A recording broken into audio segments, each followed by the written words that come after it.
सुप्रभात विद्यार्थियों। आज हम पढ़ने जा रहे हैं कुषाण काल की कला और कौशल के बारे में।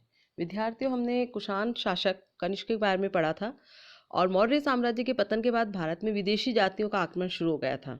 इन विदेशी जातियों में कुषाणों का प्रमुख स्थान था। उन्होंने भारत में न केवल विशाल साम्राज्य स्थापित किया बल्कि कला एवं कौशल के विकास में महत्वपूर्ण योगदान भी दिया। कनिष्क कुषाण काल का सर्वश्रेष्ठ और महान शासक था।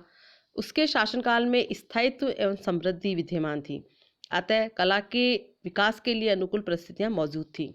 कनिष्क महान कला प्रेमी व भवन निर्माता भी था। कनिष्क बौद्ध धर्म का अनुयायी था विद्यार्थियों, अतः उसकी कला पर बौद्ध धर्म का प्रभाव हमें दिखाई देता है। कनिष्क ने अनेक बौद्ध चैत्य, स्तूप और विहार बनवाए थे। बौद्ध प्रतिमाओं का निर्माण भी इसी युग में शुरू हुआ था। बौद्ध अनुश्रुतियों में कनिष्क के अनेक निर्माण कार्यों का उल्लेख हमें मिलता है। कनिष्क ने तक्षशिला में सिरकप नामक स्थान पर एक नगर की और कश्मीर में कनिष्कपुर नामक एक अन्य नगर की स्थापना की थी। कनिष्क के द्वारा अनेक स्तूप बनवाए गए। बौद्ध धर्मावलंबी चूंकि वे था, इसलिए उसने अनेक स्तूप बनवाए। उसके द्वारा अपनी राजधानी पुरुषपुर में बनाया हुआ स्तूप अपनी भव्यता, ऊंचाई और कला के लिए प्रसिद्ध था। इस स्तूप की ऊंचाई विद्यार्थियों 638 फीट थी और इसका आधार 5 मंजिलों का 150 फीट था। इसकी परिधि लगभग 1250 गज तथा इसकी जो रेलिंग है चारों तरफ, उसकी ऊंचाई 150 फीट है। उसकी परिधि जो है रेलिंग की 150 फीट थी। सबसे ऊपर स्वर्ण ताम्र के 25 चक्र लगे थे। उनके पास मूर्तियों से अलंकृत 1 मीटर और दूसरा जो है एक तो 1 मीटर का और दूसरा 1.5 मीटर ऊंचा स्तूप बना था। वहीं 2 मूर्तियां भी थी, जिनमें एक में बुद्ध को बोधि वृक्ष के नीचे पालथी लगाकर बैठे हुए दिखाया गया है।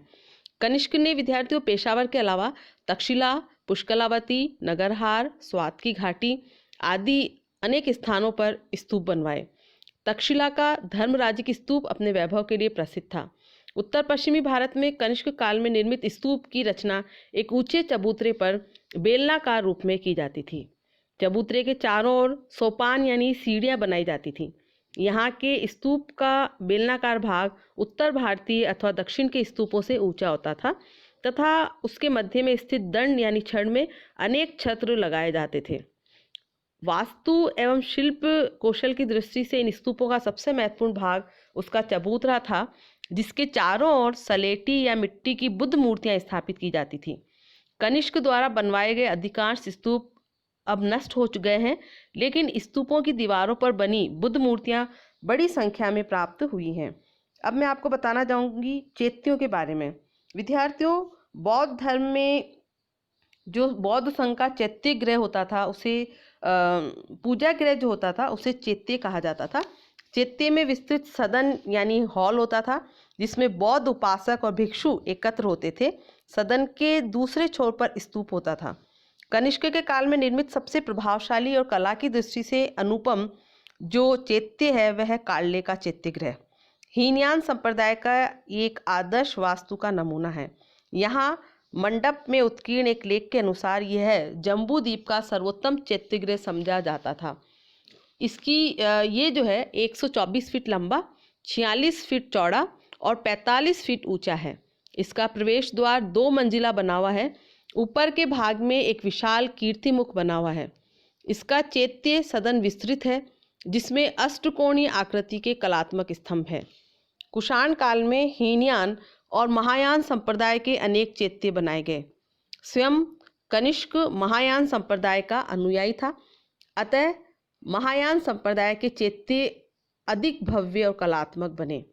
हीनयान संप्रदाय के चैत्य गृह जो हैं या चैत्य गृह में स्तूप या बुद्ध प्रतिमा नहीं है, लेकिन उसकी तुलना में महायान संप्रदाय के चैत्य गृह में बुद्ध प्रतिमाएं और स्तूप चट्टानों से काटकर बनाए गए हैं।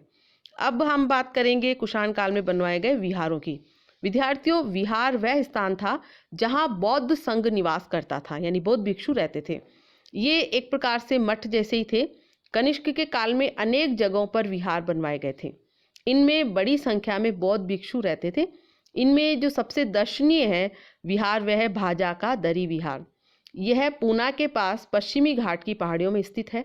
यह सामान्य दरी विहारों जैसा ही है, लेकिन ऊपर का पहाड़ काटकर जो है पीपा नुमा आकार का कर दिया गया है।